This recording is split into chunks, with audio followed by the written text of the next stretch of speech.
दरबार की कार्यवाही चल रही थी। सभी दरबारी एक ऐसे प्रश्न पर विचार कर रहे थे जो राजकाज चलाने की दृष्टि से बेहद अहम न था। सभी एक एक कर अपनी राय दे रहे थे।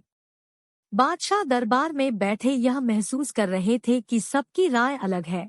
उन्हें आश्चर्य हुआ कि सभी एक जैसे क्यों नहीं सोचते। तब बादशाह अकबर ने बीरबल से पूछा, क्या तुम बता सकते हो कि लोगों की राय आपस में मिलती क्यों नहीं? सब अलग अलग क्यों सोचते हैं? हमेशा ऐसा नहीं होता। बादशाह सलामत, बीरबल बोला, कुछ समस्याएं ऐसी होती हैं जिन पर सभी के विचार समान होते हैं। इसके बाद कुछ और काम निपटा कर दरबार की कार्यवाही समाप्त हो गई। सभी अपने अपने घरों को लौट चले। से भी पढ़ें 3 प्रश्नों के उत्तर। अकबर बीरबल की कहानियां। उसी शाम जब बीरबल और बादशाह अकबर बाग में टहल रहे थे तो बादशाह ने फिर वही राग छेड़ दिया और बीरबल से बहस करने लगे। बादशाह अकबर ने कुछ देर कुएं की ओर घूरा, फिर बोले, लेकिन मैं कुछ समझा नहीं। तुम्हारे समझाने का ढंग कुछ अजीब सा है। बादशाह जबकि जानते थे कि बीरबल अपनी बात सिद्ध करने के लिए ऐसे ही प्रयोग करता रहता है।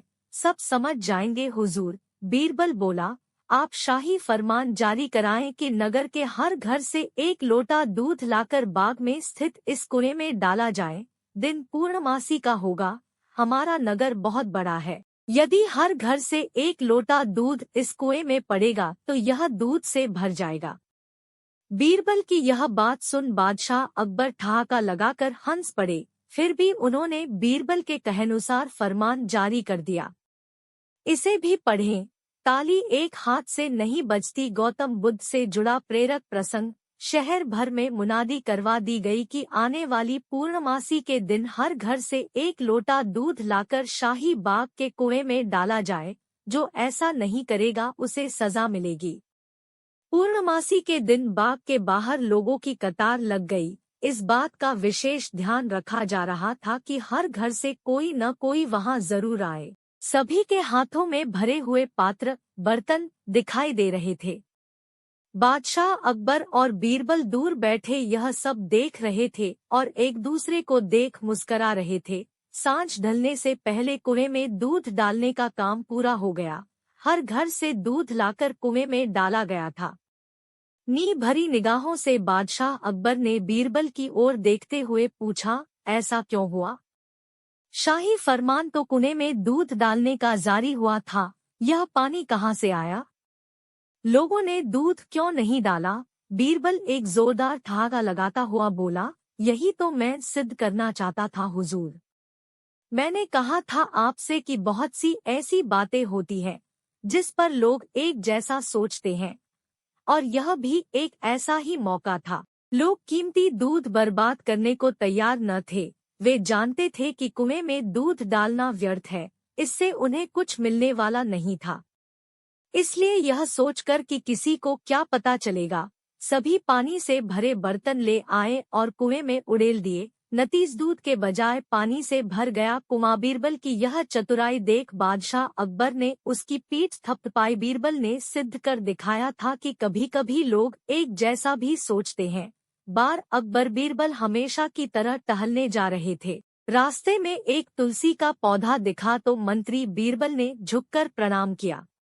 अकबर ने पूछा, कौन है ये? बीरबल, ये मेरी माता है। अकबर ने तुलसी के झाड़ को उखाड़कर फेंक दिया और बोला, कितनी माता है तुम लोगों की? बीरबल को उसका जवाब देने की एक तरकीब सूझी। आगे एक बिच्छुपति खुजली वाला झाड़ मिला। बीरबल ने उसे दंडवत प्रणाम कर कहा, जय हो बाप मेरे। अकबर को गुस्सा आया और दोनों हाथों से झाड़ को उखाड़ने लगा। इतने में अकबर को भयंकर खुजली होने लगी तो अकबर बोला, बीरबल ये क्या हो गया?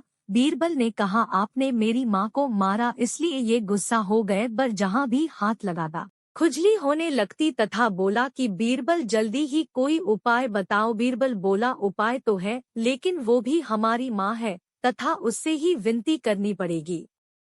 अकबर बोला, जल्दी करो, गाय खड़ी थी। बीरबल ने कहा, गाय से विनती करो कि हे माता दवाई दो। गाय ने गोबर कर दिया और अकबर के शरीर पर उसका लेप करने से फौरन खुजली से राहत मिल गई। अकबर बोला, बीरबल अब क्या हम राजमहल में ऐसे ही जाएंगे? बीरबल ने कहा, नहीं बादशाह, हमारी एक और माँ है। सामने ही गंगा बह रही थी। आप बोलिए हर हर गंगे, जय गंगा मैया की, और कूद जाइए। नहाकर अपने आप को तरोताजा महसूस करते हुए अकबर ने बीरबल से कहा कि ये तुलसी माता, गौ माता, गंगा माता तो जगत माता है। इनको अकबर का नशा और बीरबल ही अकबर का नशा और बीरबल बड़ी ही रोचक कहानी है, जिसमें बीरबल अपनी सूझबूझ से अकबर को नशे की लत के नुकसान समझाता है। अन्य कहानियां यहाँ पढ़े। अकबर बीरबल की कहानियां। दरबार के समय में अकबर को गप लड़ाने का मौका नहीं मिलता था, इस कारण जनाने महल में ही गप लड़ा लिया करता था। इसी समय में आपस की गोष्ठी भी हो जाया करती थी। यह बात सब पर विदित थी, जिस कारण बीरबल को जनाने महल में जाने की कोई मनाही नहीं थी।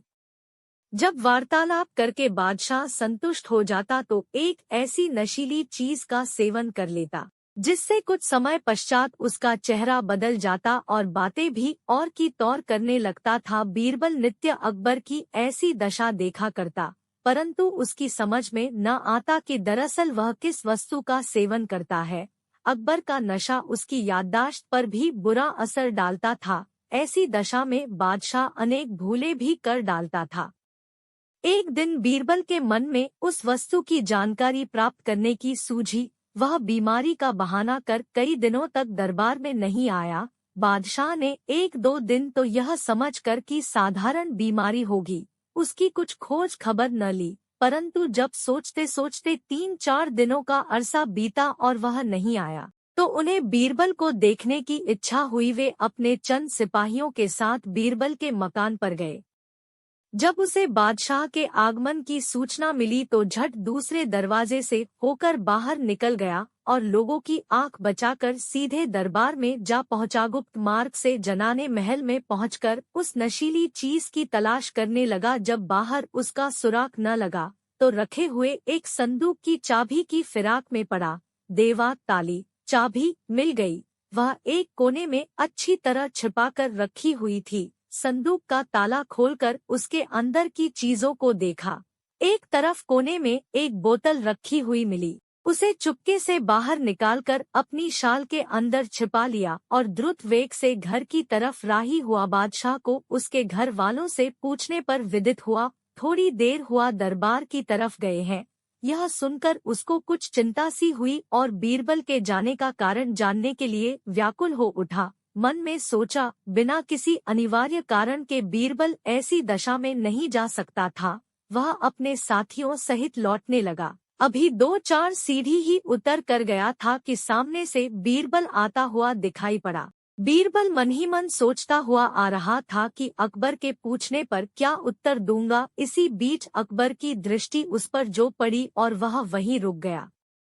पास पहुंचकर अकबर ने पूछा, तुम इस समय महल की तरफ क्यों गए थे और तुम्हारे बगल में यह क्या चीज है?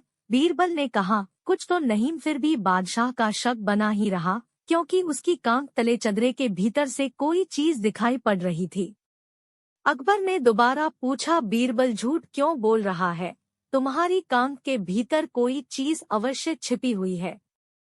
बीरबल ने कहा, हाँ वह तोता है। बीरबल के ऐसे रूखे उत्तर से बादशाह को संतोष नहीं हुआ और क्रोधित होकर बोला, तुम्हें आज इतना मजाक क्यों सूझ रहा है? बीरबल अविलंब बोला, पृथ्वीनाथ अश्व है।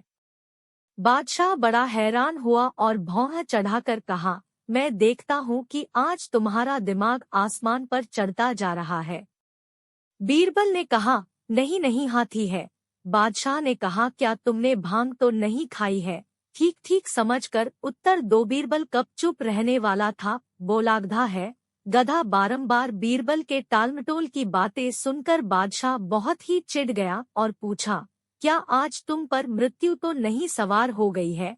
कांख में की छिपी वस्तु का नाम ठीक ठीक क्यों नहीं बतलाते हो? इस बार बीरबल ने साफ बतला दिया, हुजूर, शराब है। फिर अपनी बगल से बोतल निकालकर अकबर के हवाले किया। बीरबल जैसे धर्मप्रायण ब्राह्मण के पास शराब की बोतल देखकर बादशाह को आश्चर्य हुआ और उसका कोप कुछ शांत हो गया। वह बीरबल को अपने साथ जनाने महल में लिया ले गया। वहां जाकर देखा तो उसके कमरे की सारी चीजें इधर उधर बिखरी पड़ी हैं। संदूक का ताला भी खुला हुआ है। अकबर तुरंत ताड़ गया कि इसी को चुराने के लिए बीरबल अकेले में यहाँ आया था, परंतु फिर भी इतने ही से उसे शांति न मिली। उसने विचारा कि यह तो हुई यहाँ की बात, रास्ते में बीरबल अनसन क्यों बतलाता था। तब वह बोला, बीरबल, मालूम होता है आज तुम कुछ नशा खा गए हो, नहीं तो ऐसी उटपटांग बातें कभी न करते। तुम्हारी कांख तले शराब की बोतल मौजूद थी, फिर भी तुमने उसे बैल, गधा आदि आदि कैसे बतलाया। बीरबल को अपना राज अकबर पर खोलने का मौका मिल गया और उसे इस ढंग से प्रकट करना प्रारंभ किया। पृथ्वीनाथ, न तो मैं नशा खाए हूँ और न मेरी बुद्धि ही भ्रष्ट हुई है। मैंने जो कुछ भी कहा है वह चीज मेरी का खत ले थी। अच्छा हुजूर सुनिए, पहले पहल मैंने आपसे बतलाया था कि कुछ भी नहीं है, सो मद्यपान के प्रथम प्याले की बात थी। उस समय बात करने वाला कुछ भी मैंने घोड़े का नाम लिया था, उसके मानी यह था कि तीसरा प्याला पी चुकने पर मद्यपी घोड़े के समान हिनहिनाना प्रारंभ कर देता। बादशाह अकबर कामकाज के अलावा भी कई चीजों के बारे में बीरबल से बातचीत किया करते थे। ऐसे ही बैठे बैठे एक दिन बादशाह ने बीरबल से पूछा कि इस दुनिया में सबसे बड़ा हथियार तुम्हारे हिसाब से कौन सा होता है। इस बात के जवाब में बीरबल ने कहा कि संसार में आत्मविश्वास से बड़ा हथियार कुछ और नहीं हो सकता है। यह बात अकबर के समझ में नहीं आई, लेकिन फिर भी उन्होंने कुछ नहीं कहा। उनके मन में हुआ कि समय आने पर इस बात की परख की जाएगी। कुछ दिनों बाद राज्य में एक हाथी बेकाबू हो गया।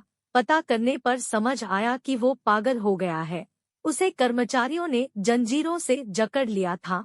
इसकी खबर जैसे ही बादशाह को पहुंची तो उन्होंने सीधे महावत से कहा कि जब भी तुम्हें बीरबल आता दिखे तो हाथी की जंजीरों को खेल देना। यह सुनकर महावत हैरान हो गया, लेकिन बादशाह का आदेश था, इसलिए सिर झुकाकर चला गया। अब अकबर ने बीरबल को महावत के पास जाने के लिए कहा। महावत ने भी बादशाह के आदेश का पालन करते हुए बीरबल को आते देख हाथी को जंजीरों से मुक्त कर दिया। बीरबल को इस बात की खबर नहीं थी, इसलिए वो आराम से चल रहे थे। तभी उनकी नजर चिंघाड़ते हुए हाथी पर पड़ी। जैसे ही उन्होंने देखा कि हाथी उनकी ही तरफ आ रहा है, कुछ ही देर में उनके दिमाग में हुआ कि बादशाह ने मेरी आत्मविश्वास वाली बात को परखने के लिए ही इस हाथी को मेरे पीछे छोड़ने का आदेश दिया होगा। अब बीरबल इधर-उधर भागने की सोच रहे थे, लेकिन ऐसा कुछ हो नहीं पाया। सामने से हाथी आ रहा था और अगल-बगल में भागकर जाने की जगह नहीं थी। इतने में हाथी बीरबल के काफी करीब पहुंच गया। तभी बीरबल ने सामने एक कुत्ते को देखा और उसे टांगों से पकड़कर हाथी की तरफ फेंक दिया। कुत्ते चीखते हुए हाथी से टकराया। उसकी ऐसी चीखें सुनकर हाथी वापस उल्टी दिशा में भागने लगा। कुछ ही देर में इस बारे में बादशाह अकबर को पता चला। तब जाकर उन्होंने माना कि आत्मविश्वास ही मनुष्य का सबसे बड़ा हथियार है। हर किसी की बात पर यूं ही भरोसा नहीं कर लेना चाहिए, बात की जांच और परख करना जरूरी है। दूसरी सीख यह है कि इंसान समय से पहले उम्मीद न छोड़े तो परेशानी से बाहर निकला जा सकता है। बादशाह अकबर और बीरबल हमेशा की ही तरह एक दिन बैठकर अपनी प्रजा के बारे में बात कर रहे थे। बातों ही बातों में बादशाह ने कहा कि बीरबल, तुम्हें पता है हमारी प्रजा बेहद ईमानदार है। इसका जवाब बीरबल ने ये कहते हुए दिया कि बादशाह सलामत, किसी भी राज्य में लोग पूरी तरह से ईमानदार नहीं होते हैं, सारा जग ही बेईमान है। बादशाह को बीरबल की यह बात पसंद नहीं आई। उन्होंने पूछा, बीरबल तुम ये कैसी बात कर रहे हो। बीरबल ने उत्तर दिया कि मैं एकदम सत्य कह रहा हूँ, आप चाहो तो मैं अपनी बात अभी साबित कर सकता हूँ। इतना आत्मविश्वास देखकर बादशाह बोले, ठीक है, जाओ तुम अपनी बात को सच साबित करके दिखाओ। बादशाह अकबर से इजाजत मिलते ही बीरबल पूरी प्रजा की बेईमानी बाहर लाने के लिए तरकीब सोचने लगे। उनके मन में हुआ कि लोग खुलकर बेईमानी नहीं करते हैं, इसलिए कुछ अलग करना होगा। यह सोचते ही उन्होंने पूरे राज्य में यह ऐलान कर दिया कि बादशाह एक बड़ा सा भोज करना चाह रहे हैं। उसके लिए वो चाहते हैं कि पूरी जनता अपना योगदान दे। बस आप लोगों को ज्यादा कुछ नहीं, एक लोटा दूध पतीले में डालना होगा, इतना ही प्रजा की तरफ से काफी है। बात का ऐलान करवाने के बाद जगह जगह पर एक दो बड़े बड़े पतीले रखवा दिए गए। इतना बड़ा पतीला और राज्य की जनसंख्या को ध्यान में रखते हुए उसमें लोगों ने शुद्ध दूध डालने के बजाय पानी मिला हुआ दूध डाला। किसी किसी ने तो सिर्फ पानी ही डाल दिया। हर किसी के मन में यही होता था कि सामने वाले ने तो दूध ही डाला होगा, अगर मैं पानी या पानी मिला हुआ दूध डाल दूंगा तो क्या ही हो जाएगा। शाम तक पतीलों में दूध इकट्ठा हो गया। बीरबल अपने साथ बादशाह अकबर और कुछ रसोइयों को उन जगहों पर ले गए जहां पतीले रखे गए थे।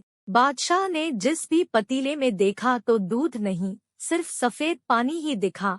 रसोइयों ने भी कहा कि महाराज, ये दूध नहीं है, ये सारा पानी ही है। इसमें मुश्किल से आधे से एक लोटा दूध होगा, जिसकी वजह से इसका रंग हल्का सफेद है, वरना ये पानी से ज्यादा। इन सारी चीजों को देखकर बादशाह अकबर हैरान हो गए। उनके मन में हुआ कि मैं तो सबको ईमानदार समझता था, लेकिन बीरबल की ही बात सच निकली। उन्होंने बीरबल को कहा कि तुम ठीक ही कहते थे, मुझे हकीकत समझ आ गई है।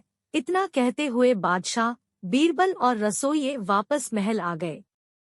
बीरबल को यह बात पहले से ही मालूम थी कि उसके साथ अवश्य किसी तरह का षड्यंत्र किया जा रहा है। आता वह कुर्ते के भीतर मजबूत कवच पहन कर गया था, जिसके कारण बहुरूपिये का अस्त्र उसके शरीर पर असर न कर सका। बादशाह ने जब देखा कि बीरबल को किसी तरह का नुकसान नहीं पहुंचा, वह शेर के झटके से बच निकला है, तो वह बहुत प्रसन्न हुए। बात को छिपाने के अभिप्राय से बीरबल ने भी बहुरूपिये की बहुत प्रशंसा की। बादशाह ने बीरबल से पूछा, बीरबल, बहुरूपिये ने कमाल दिखाया है, अब इसे क्या इनाम दिया जाना चाहिए?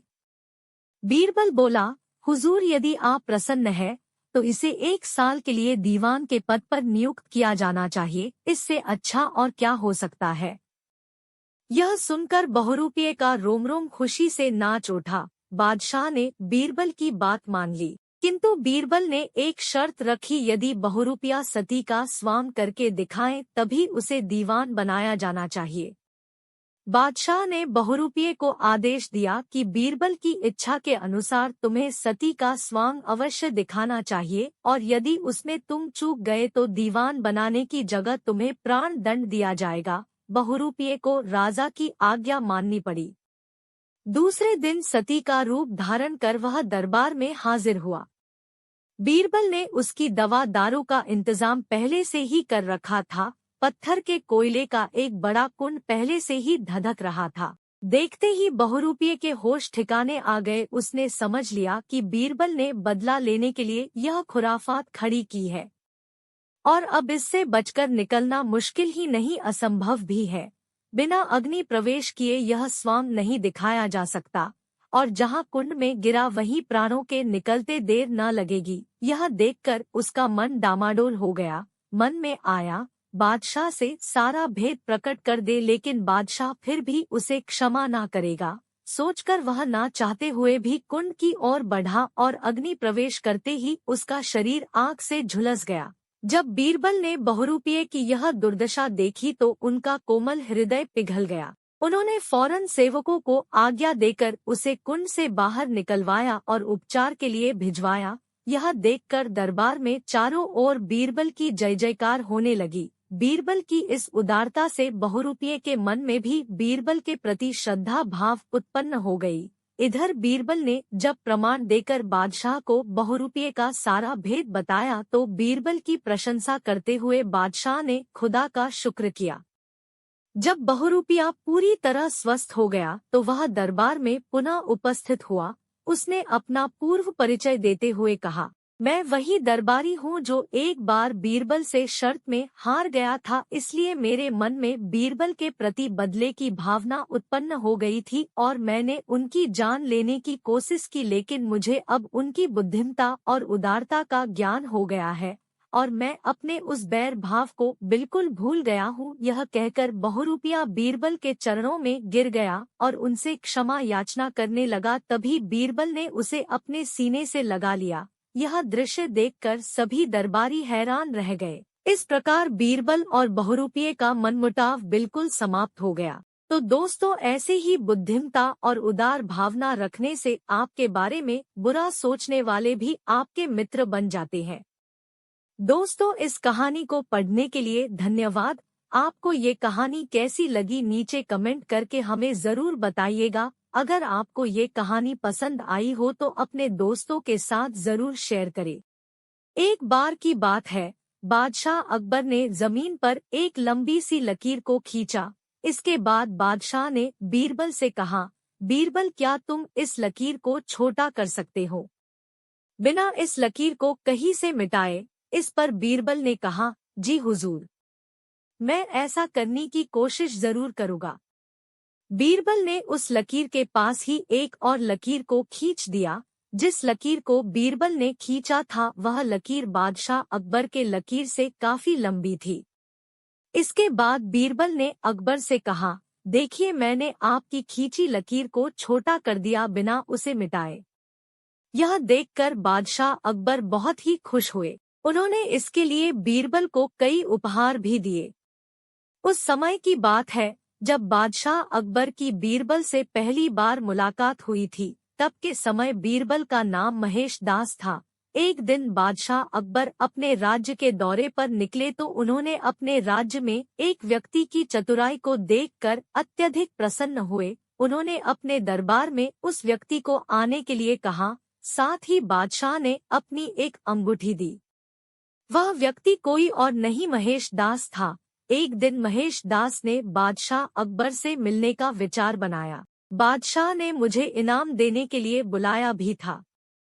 महेश दास जब महल के द्वार पर पहुंचा तो उसने देखा कि वहां पर कई सारे लोग लाइन लगाकर बादशाह से मिलने का इंतजार कर रहे हैं। साथ ही यह भी देखा कि द्वारपाल सभी से कुछ न कुछ लेने के बाद ही अंदर प्रवेश दे रहा है। जब महेश दास महल के द्वार पर पहुंचा तो द्वारपाल ने उसे रोक दिया तो महेश दास ने बोला कि बादशाह ने उसे इनाम के लिए बुलाया है। तो द्वारपाल ने महेश दास से कुछ निशानी देने को कहा, क्योंकि राजदरबार के अंदर जाने के लिए लोगों को कुछ सबूत दिखाना पड़ता था। तो महेश दास ने बादशाह अकबर से मिली अंगूठी द्वारपाल को दिखाई, जिसके बाद अंगूठी को देखकर द्वारपाल के मन में लालच आ गया और वह सोचने लगा कि जिस व्यक्ति के पास बादशाह अकबर की अंगूठी हो उसे कितना बड़ा इनाम मिलेगा। द्वारपाल ने महेश दास को राजदरबार में जाने से पहले एक शर्त रख दी कि उसे मिलने वाले इनाम में आधा हिस्सा उसे देगा तो ही महल के अंदर प्रवेश। तो महेश दास ने कुछ देर सोचने के बाद द्वारपाल की शर्त को मानकर राजदरबार की ओर चले गए। जैसे ही महेश दास बादशाह अकबर के सामने आए, बादशाह ने महेश दास को तुरंत पहचान लिया और पूरे दरबार में महेश दास की चतुराई की प्रशंसा की। बादशाह ने महेश दास को कहा कि मांगो, क्या इनाम चाहिए? महेश दास ने बादशाह से प्रश्न किया कि मैं जो भी मांगू आप मुझे वो इनाम में दोगे? बादशाह अकबर ने जवाब दिया कि तुझे जो भी इनाम में चाहिए वो तुम बिना डरे मांग सकते हो, तुम्हें वो जरूर दिया जाएगा। फिर महेश दास ने बड़ी अजीब मांग रखी कि मुझे इनाम में मेरी पीठ पर 100 कोड़े से मारे जाए। महेश दास की इस अजीब मांग को सुनकर बादशाह अकबर और राजदरबार के सभी लोग आश्चर्य से महेश दास की ओर देखने लग जाते हैं। बादशाह अकबर ने महेश दास से पूछा कि तुम ऐसा इनाम क्यों मांग रहे हो जिससे तुम्हें ही कष्ट हो? तब महेश दास ने द्वारपाल से हुई सारी बातचीत बादशाह को विस्तार पूर्वक बताई और इनाम का आधा हिस्सा द्वारपाल को देने के लिए कहा। इस बात से बादशाह को अपने द्वारपाल पर बहुत गुस्सा आया और द्वारपाल को लालच की सजा के तौर पर 100 कोड़े मारने का सजा सुनाई। बादशाह अकबर महेश दास की चतुराई को देखकर महेश दास को अपने राज दरबार के लिए मुख्य सलाहकार के रूप नियुक्त करके बादशाह ने महेश दास के नाम को परिवर्तित करके बीरबल रख दिया। तब से महेश दास बीरबल के नाम से प्रसिद्ध हो गए। इस प्रकार बीरबल ने अपने चतुराई के दम पर बादशाह अकबर के राज दरबार में हमेशा के लिए राज्य के सलाहकार के रूप में रहने लगा। एक बार बादशाह अकबर अपने दरबार में बैठे थे। तभी बादशाह अकबर के मन में आया कि बीरबल की परीक्षा ली जाए। बादशाह अकबर ने बीरबल से कहा, आप जाकर 4 ऐसे व्यक्ति को ढूंढो जो इस राज्य का सबसे बड़े मूर्ख हो। इसके बाद बीरबल बादशाह अकबर के दरबार से चले जाते हैं और 1 महीने के बाद बीरबल बादशाह अकबर के दरबार में 2 लोगों के साथ दरबार में वापस आते हैं। बादशाह अकबर ने बीरबल को गुस्से से देखते हैं। बादशाह ने कहा, मैंने तुम्हें 4 मूर्ख व्यक्तियों की खोज में भेजा था, लेकिन तुम सिर्फ 2 व्यक्तियों के साथ आए हो। बीरबल ने कहा, हुजूर, आप सब्र कीजिए, मैं 4 मूर्ख व्यक्तियों के साथ आया हूँ। बीरबल बोले, यह पहला व्यक्ति सबसे बड़ा मूर्ख है, क्योंकि जब मैंने इसे बैलगाड़ी पर बैठकर जाते देखा, उस समय यह व्यक्ति अपने सामान को अपने सिर पर रखा हुआ था। इस व्यक्ति से पूछने पर इसने कहा कि मैं बैलगाड़ी पर ज्यादा वजन नहीं डालना चाहता हूँ, इसलिए अपने सामान को अपने सिर पर ढो रहा हूँ। बीरबल ने बोला, इसके इस जवाब से यह साबित होता है कि यह सबसे बड़ा मूर्ख है। फिर बीरबल ने दूसरे व्यक्ति की ओर इशारा करते हुए कहा। बीरबल ने बोला, यह दूसरा व्यक्ति अपने घर के छत पर अपने भैंस को चढ़ाकर घास खिला रहा था। जब इस व्यक्ति से पूछा गया कि तुम ऐसा क्यों कर रहे हो, तो वह व्यक्ति बोला, मेरे छत पर घास उगाती है, जिसे मैं अपने भैंस को छत पर ले जाकर खिला देता हूँ। बीरबल ने कहा, यह व्यक्ति अपने छत पर उगे घास को काट कर नीचे लाकर भैंस को खिला सकता था, लेकिन यह अपने भैंस को ही छत पर ले जाते हैं। इससे बड़ा मूर्ख कौन हो सकता है? बीरबल ने बोला, हुजूर, अपने राज्य में बहुत सारे महत्वपूर्ण कार्य हैं और मुझे भी बहुत सारे महत्वपूर्ण कार्य करने हैं, लेकिन फिर भी मैं मूर्खों की खोज में 1 माह बर्बाद कर दिया, तो मुझसे बड़ा मूर्ख कौन होगा? इस बात को सुनकर बादशाह अकबर ने कहा, तीसरा मूर्ख व्यक्ति तुम हो, तो चौथा मूर्ख व्यक्ति कौन है? बीरबल ने मुस्कुरा कर कहा, जहांपना, पूरे राज्य की जिम्मेवारी आपके ऊपर है और राज्य का कार्यभार दिमाग वाले व्यक्ति को दिया जाता है, लेकिन फिर भी आप मूर्ख व्यक्ति की खोज करने के लिए मुझे भेजा, तो चौथा मूर्ख व्यक्ति आप हो।